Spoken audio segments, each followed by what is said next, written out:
السلام علیکم ورحمۃ اللہ وبرکاتہ۔ دوستوں، درس قرآن و حدیث صرف 10 منٹ میں آپ سمجھ سکتے ہیں کہ اللہ ہمیں قرآن میں کیا پیغام دے رہا ہے۔ اس درس کو اینڈ تک دیکھیں اور دیگر دوستوں سے بھی شیئر کریں۔ جزاک اللہ۔ الحمدللہ رب العالمین والصلاة والسلام علی سید الانبیاء والمرسلین، اما بعد فاعوذ باللہ من الشیطان الرجیم، بسم اللہ الرحمن الرحیم۔ ناظرین کرام، ایک مرتبہ پھر حاضر ہوئے ہیں سلسلہ درس قرآن لے کر آپ کی خدمت میں۔ امید ہے کہ آپ بخیر و عافیت سے ہوں گے۔ اللہ تعالی ہم سب کو اپنے حفظ و امان میں رکھے۔ ناظرین کرام، آج ہم سماعت کریں گے سورہ بقرہ کی آیت نمبر 92 اور 93۔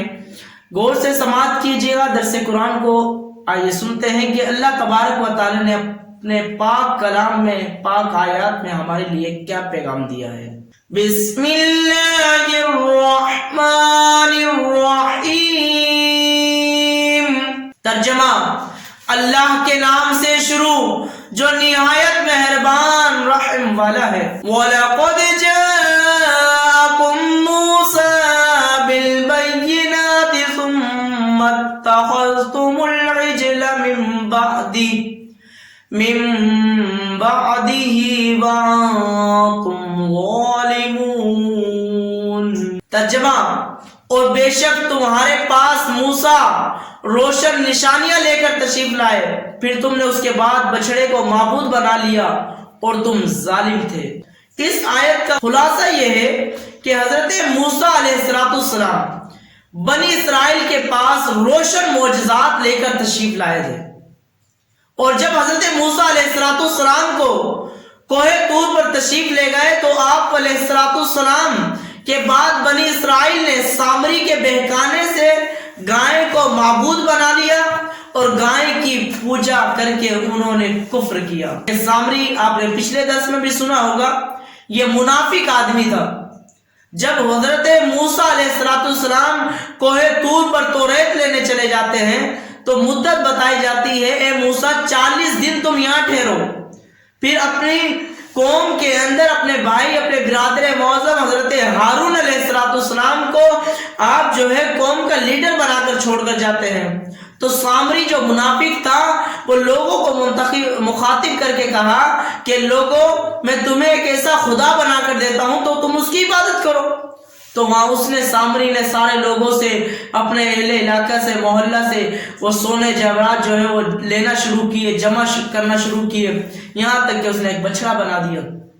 تو بچڑا بنانے کے بعد لوگوں نے اس کی عبادت شروع کر دی، سوائے حضرت ہارون علیہ السلام کے، اور جو ہارون علیہ السلام کے ساتھ جو 12,000 کا لشکر تھا، ان کے علاوہ سب نے جو ہے وہ بچڑے کو پوجنا شروع کر دیا۔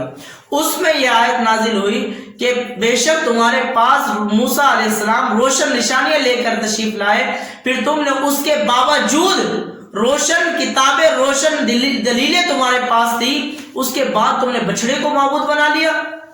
وَأَنْتُمْ ظَالِمُونَ، تم ظالم ہو، اپنی جان پر تم ظلم کرنے والے ہو۔ تو فرمایا کہ یہ جو کیا تھا، یہ سامری کے بہکانے سے گائے کی عبادت وہ کرنے لگ گئے تھے۔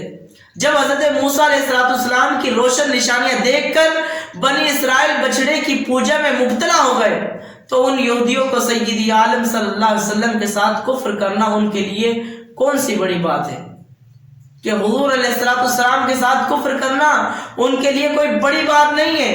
اس آیت سے معلوم ہوا کہ گائے کی عبادت قدیم عرصے سے چلتی آ رہی ہے۔ مسلمانوں کو گائے ذبح کرنے کا حکم ہے، اس کی تعظیم کی اجازت نہیں۔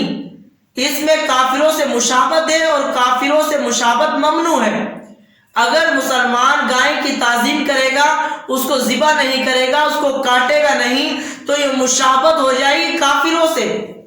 اور میں نے کل درس میں آپ کو بتایا تھا کہ من تشبہ قوم فہو منہم، جو جس قوم سے مشابہت اختیار کرے گا وہ اسی میں سے ہوگا۔ تو ہم نے جو ہے وہ گائے کی تعظیم نہیں کرنی، اس کو ذبح کرنے کے حکم کو منسوخ نہیں کرنا، ہم نے کافروں سے مشابہت نہیں کرنی، بلکہ کافروں سے مشابہت ممنوع ہے۔ نیز یاد رکھیے گا، اس سے پہلے آیت نمبر 51 میں اس واقعے کا اجمالی ذکر گزر چکا ہے۔ آپ پچھلے درس میں ہمارے دیکھیں گے، یا دوبارہ اجمالی طور پر اس لیے ذکر کیا گیا تاکہ یہودیوں پر قائم کی گئی حجت موقع ہو جائے۔ سورہ طٰہٰ کی آیت نمبر 85 تا 98 میں یہ واقعہ مکمل تفصیل کے ساتھ درج ذیل ہے۔ اللہ تعالیٰ مجھے اور آپ کو اپنے حفظ و امان میں رکھے۔ آئیے سنتے ہیں سورہ بقرہ کی آیت نمبر 93۔ وَإِذْ أَخَذْنَا مِيثَاقَكُمْ وَرَفَعْنَا فَوْقَكُمُ الطُّورَ خُذُوا مَا آتَيْنَاكُمْ بِقُوَّةٍ وَاسْمَعُوا قَالُوا سَمِعْنَا وَعَصَيْنَا وَأُشْرِبُوا فِي قُلُوبِهِمُ الْعِجْلَ بِكُفْرِهِمْ قُلْ بِئْسَ مَا يَأْمُرُكُمْ بِهِ إِيمَانُكُمْ إِن كُنتُم مُؤْمِنِينَ۔ ترجمہ: اور یاد کرو جب ہم نے تم سے عہد لیا، وعدہ لیا اور کوہ طور کو تمہارے سروں پر بلند کر دیا اور فرمایا مضبوطی سے تھام لو اس کو جو ہم نے تمہیں عطا کی۔ انہوں نے کہا کہ ہم نے سنا اور نہ مانا، اور ان کے کفر کی وجہ سے ان کے دلوں میں تو بچڑا چاہا ہوا ہے، محبت ہے بچڑے کی۔ اے محبوب تم فرما دو اگر تم ایمان والے ہو تو تمہارا ایمان تمہیں کتنا برا حکم دیتا ہے۔ وَإِذَا أَخَذْنَا مِيثَاقَكُمْ، جب ہم نے تم سے عہد لیا، یعنی اے یہودیوں وہ وقت یاد کرو۔ زمان کو یاد کروایا اللہ تعالیٰ نے، وقت کو یاد کروایا کہ اے یہودیوں وہ وقت یاد کرو جب اللہ تعالیٰ نے بنی اسرائیل سے توریت پر عمل کرنے کا عہد لیا، لیکن انہوں نے حسب عادت نافرمانی کی تو اللہ تعالیٰ نے ان پر کوہ طور کو ہوا میں بلند کر دیا اور ان سے فرمایا کہ چلو اب مضبوطی سے اس توریت کو تھام لو جو ہم نے تمہیں عطا کی اور ہمارے احکام دھیان سے سنو۔ بنی اسرائیل نے ڈر کے مارے دوبارہ اطاعت کا اقرار کر لیا، لیکن ان کے دل حالت پہلے جیسے ہی رہی، اور شریعت کا حکم چونکہ ظاہر ہوتا ہے، ظاہر پر ہوتا ہے، دل پر نہیں، اس لیے بنی اسرائیل کے زبانی اقرار کرنے پر ان سے کوہ طور کو بنا لیا گیا۔ توریت پر اللہ تبارک و تعالیٰ نے بنی اسرائیل سے ایمان لانے کا اور عمل کرنے کا عہد لیا تھا، جو سراسر وہ کھلی نافرمانی کرتے تھے اور انہوں نے حضرت موسیٰ علیہ السلام کی کوئی بات نہ مانی، اور جو بھی لے کر آئے ان سب کا جو ہے انہوں نے انکار کیا۔ تو کہا کہ تم کیسے ایمان لاتے ہو؟ تو انہوں نے ڈر کے مارے جو ہے اپنی زبانوں سے وہ اقرار کر لیا کہ ہم ایمان لے کر آئے ہیں۔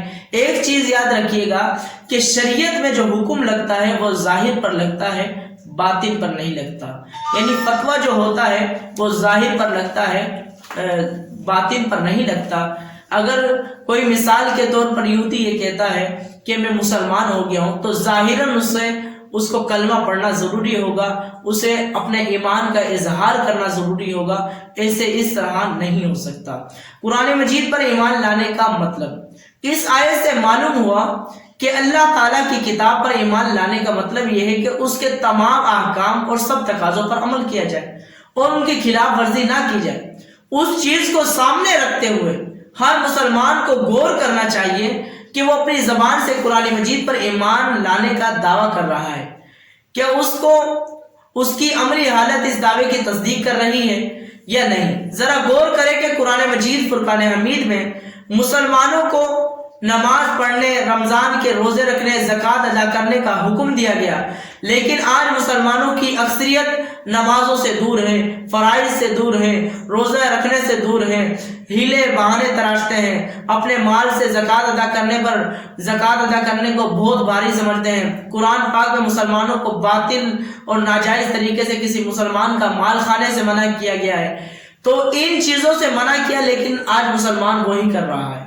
تو اس لیے یہ کر رہا ہے کہ اسے قرآن کا علم نہیں ہے، قرآن سے دور ہے۔ ہم قرآن سے آج بہت دور ہو گئے ہیں، تو آج ایک مرتبہ پھر ہمیں جو ہے قرآن کو جو ہے اپنے دامن سے لینا ہوگا اور قرآن مجید فرقان حمید پر عمل کرنا ہوگا، قرآن مجید کو روزانہ تلاوت کرنی ہوگی، یہ پھر ہمیں یہ دوبارہ موقع مل سکتا ہے۔ تو آپ بھی روزانہ قرآن مجید فرقان حمید کو پڑھیے، سمجھیے اور سمجھنے کی کوشش کیجیے۔ اللہ تعالیٰ مجھے اور آپ کو، ہم سب کو نیک اعمال کرنے کی توفیق عطا فرمائے، آمین بجاہ نبی صلی اللہ علیہ وسلم۔ برائے مہربانی اس ویڈیو کو لائک کر دیں, چینل کو سبسکرائب کر کے بیل آئیکن دبا دیں تاکہ آپ کو آنے والی ویڈیو کی نوٹیفیکیشن ملتی رہے. جزاک اللہ خیرہ. اللہ آپ کو درس دیکھنے کا اجر عطا فرمائے. آمین.